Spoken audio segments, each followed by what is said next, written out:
Suarez প্রকল্পে অনিয়ম সহ সাবেক ব্যবস্থাপনা পরিচালক একেএম ফজলুল্লাহর স্বজনপ্রীতির অভিযোগ খতিয়ে দেখতে চট্টগ্রাম ওয়াসা কার্যালয়ে অভিযান চালিয়েছে দুর্নীতি দমন কমিশন দুদক কর্তারা বলছেন ৩,৮০৮ কোটি টাকার সুয়ারেজ প্রকল্পে ট্রিটমেন্ট প্ল্যান্টে ফাটল দেখতে পেয়েছেন তারা। এছাড়া প্রকল্পে নিম্নমানের সামগ্রী ব্যবহার, ওয়াসা ভবনে পরিকল্পিত অগ্নিকাণ্ড ঘটিয়ে নথি গায়েব এবং সাবেক এমডির ভাগ্নে বউকে জ্যেষ্ঠতা লঙ্ঘন করে প্রকল্পের পিডি করারও অভিযোগের প্রমাণ মিলেছে।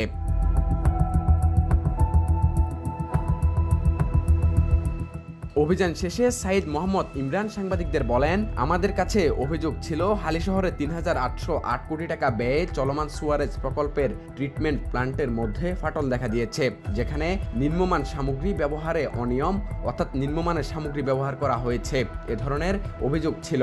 আমরা সরেজমিনে সকালে ট্রিটমেন্ট প্ল্যান্ট পরিদর্শন করে অনেকগুলো ফাটল দেখতে পেয়েছি। তো যে উদ্দেশ্যে এনফোর্সমেন্ট অভিযানটা পরিচালনা করেছি, আমাদের কাছে অভিযোগ ছিল সেটা হচ্ছে চট্টগ্রামের হালিশহরে একটা সুয়ারেজ প্রকল্প চলমান আছে, যেটা ৩,৮০৮ কোটি টাকা ব্যয়ে।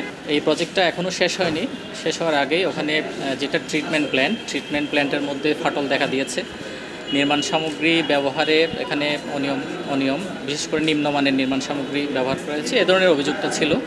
আমরা সকালে সরেজমিনে ট্রিটমেন্ট প্ল্যান্ট পরিদর্শন করেছি এবং ওখানে গিয়ে আমরা ফাটলগুলো দেখতে পেয়েছি। অনেকগুলো ফাটল আমরা ওখানে দেখতে পেয়েছি। এই ফাটলটা দেখার পরে আবার আমরা এখানে ওয়াসাতে এসেছি এবং এই প্রকল্পের যিনি পরিচালক আছেন জনাব আরিফ সাহেব, ওনার সাথে আমরা দীর্ঘক্ষণ কথা বলেছি। উনি যেটা জানালেন, ওখানে যে ফাটল আছে বিষয়টা উনি অবগত আছেন এবং উনি অ্যাকনলেজ করলেন যে আসলে এখানে হেয়ারলাইন ক্র্যাক আছে।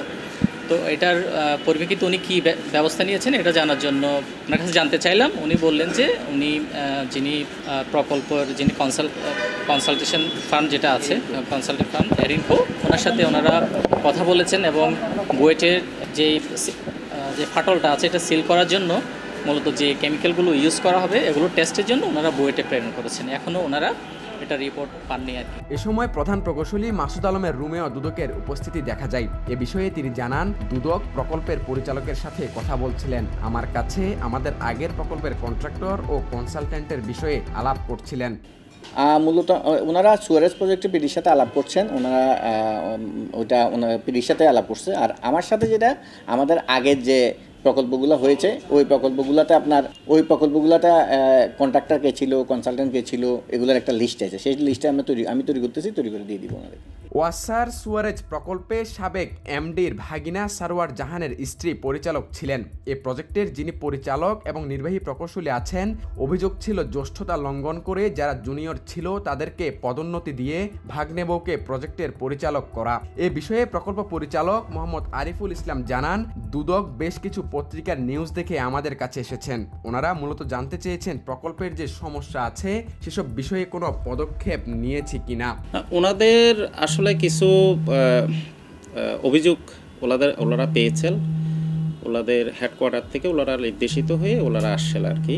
তো এটা মূলত ওনাদের বিষয় ছিল যে আমাদের যে একটা চলমান প্রকল্প আছে সুয়ারেজের, ওখানে ওনারা কিছু পত্রিকার রিপোর্ট থেকে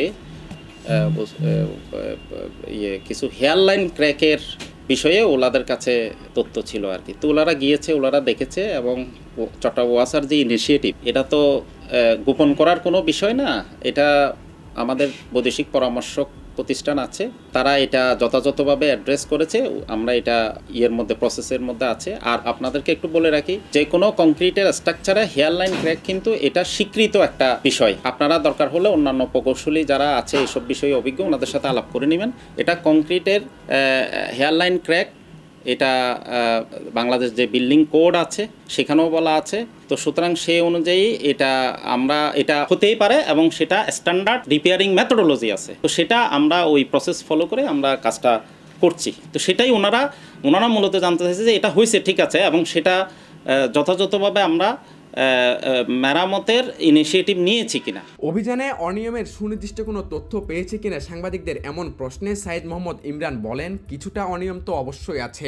এই যেমন আমরা নিয়োগ সংক্রান্ত একটি তথ্য পেলাম ওনাদের এক কর্মকর্তার কাছে। আরও কয়েকজন স্বজনপ্রীতির মাধ্যমে নিয়োগপ্রাপ্ত হয়েছেন বলেও আমাদের কাছে তথ্য আছে। এটা আসলে রেকর্ডপত্র যাচাই করে বলতে পারবো। অনিয়ম হলে আমরা যথাযথ নিয়মে ব্যবস্থা নেব।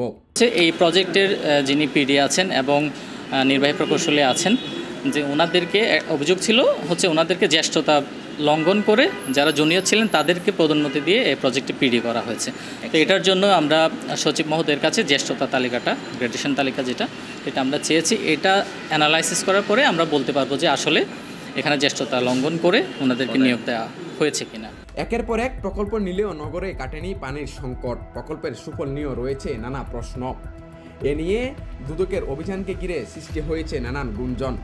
আহমেদ শারজিল, বাংলাধারা, চট্টগ্রাম।